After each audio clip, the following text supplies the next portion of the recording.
അദ്ദേഹം 1909 മാർച്ച് 1 ആലപ്പുഴ ജില്ലയിലെ നിലമ്പേരിൽ ഗോവിന്ദപിള്ളയുടെയും ജാനകി അമ്മയുടെയും മകനായി പണിക്കർ ജനിച്ചു. ഒരു അധ്യാപകനായിരുന്ന അദ്ദേഹം 1926 തന്റെ ജന്മനാട്ടിൽ സനാതന ലൈബ്രറി ആരംഭിച്ചു.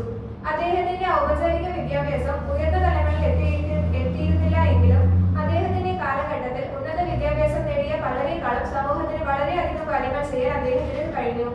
1945 47 ഗ്രാമീണ ലൈബ്രറികളുമായി തിരുവിതാംകൂർ ഗ്രന്ഥശാല സംഘം രൂപീകരിക്കുന്നതിൽ പണിക്കർ നേതൃത്വം നൽകി.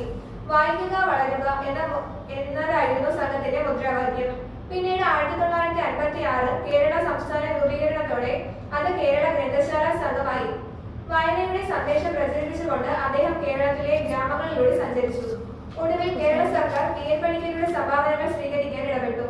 എല്ലാ വർഷവും ജൂൺ 19 വായനാ ദിനമായി ആചരിക്കാൻ ഉത്തരവിട്ടു.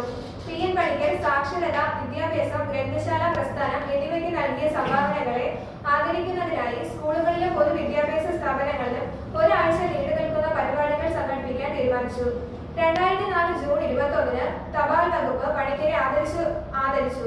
അദ്ദേഹത്തിന്റെ സ്മരണയായി ഒരു തപാൽ സ്റ്റാമ്പ് പുറത്തിറക്കി. 2010 PN പണിക്കർ ഫൗണ്ടേഷന്റെ ആഭിമുഖ്യത്തിൽ അദ്ദേഹത്തിന്റെ ജന്മശതാബ്ദി ആഘോഷിക്കുന്നു. 1995 ജൂൺ 19 86 വയസ്സിൽ അദ്ദേഹം ലോകത്തോട് വിട പറഞ്ഞു.